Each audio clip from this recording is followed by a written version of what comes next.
তারেক রহমানের সাবেক এপিএস নুরুদ্দিন অপু খালাস। ৬ বছর আগে মতিঝিল থানায় করা সন্ত্রাস বিরোধী আইনের মামলা থেকে খালাস পেয়েছেন মিয়া নুরুদ্দিন অপু।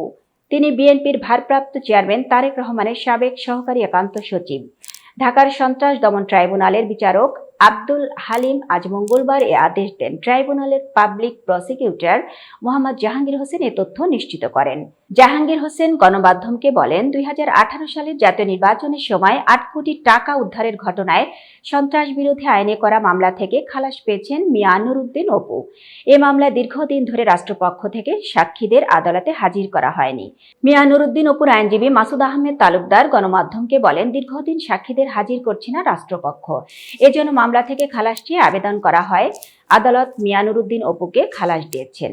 পুলিশ ও আদালত সংশ্লিষ্ট সূত্র বলেছে, ২০১৯ সালের ৫ জানুয়ারি রাজধানীর ইউনাইটেড হসপিটাল থেকে মিয়া নুরুদ্দিন অপুকে গ্রেফতার করে র‍্যাব-১।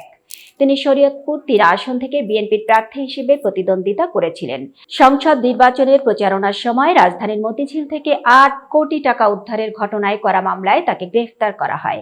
শেখ হাসিনা সরকারের পতনের পর গত ৬ আগস্ট তিনি জামিনে মুক্তি পান।